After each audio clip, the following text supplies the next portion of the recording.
Serem juga ya Yung, kalau ketemu nenek-nenek di pinggir jalan malam-malam. Serem, kenapa emang Yung? Jadi ini ada cerita dari temen kita yang namanya Kiran Yung.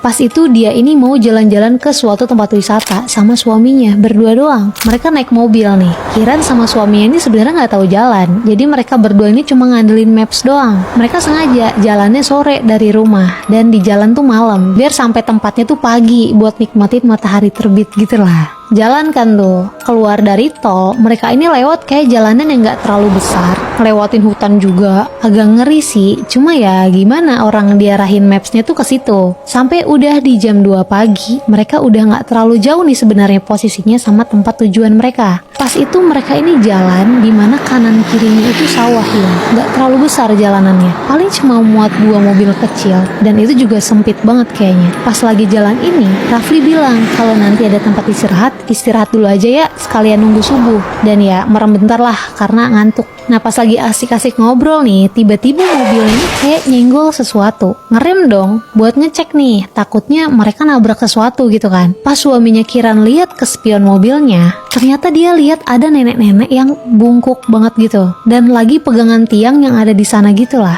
Karena takut tadi nyenggol si nenek dan neneknya takutnya kenapa-napa juga, mereka nih niat buat ngecek dulu nih keadaan dari si nenek itu. Pertama suaminya Kiran dulu yang turun. Si Kiran di dalam mobil siap-siap pakai kerudung buat nyusul turun juga. Di situ Kiran lihat lah suaminya kayak lagi ngobrol sesuatu sama si nenek. Pas Kiran udah beres nih dan mau turun juga buat nyamperin suaminya, tiba-tiba suaminya lari dan langsung masuk ke mobil lagi. Hah? Kiran bingung dong. Loh, neneknya gimana?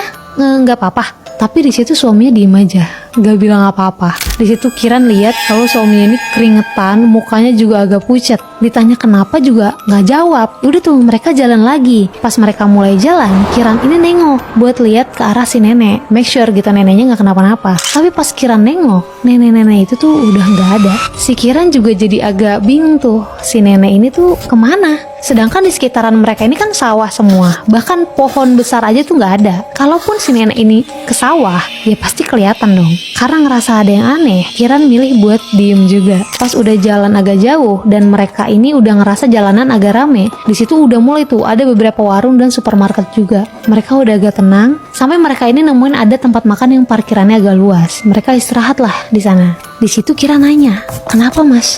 Dijawab tuh kan, kalau pas dia nyamperin si nenek ini ya nggak kenapa-napa, nggak ada yang luka, karena kan suaminya langsung ngeliat nih kan kondisi dari si nenek. Di situ suaminya Kiran megang punggung dari si nenek, tapi pas dipegang itu rasanya badannya dingin banget dan lembek, beneran yang lembek gitu, bahkan kayak nggak ada kulitnya. Pas si nenek ini nengok, suaminya Kiran bilang katanya mukanya si nenek ini gak kayak manusia, Yung. Matanya itu tinggi, hampir di jidat, gak ada hidungnya, dan mulutnya itu besar banget dan gak ada bibirnya. Wah, di situ ya suaminya kaget dong, dan langsung lari balik ke mobil. Suaminya juga di situ sadar, pas mereka udah di dalam mobil nih untuk jalan lagi, nenek-nenek itu tuh udah hilang. ih serem banget ya. Untung aja itu bisa lari si suaminya Kiran.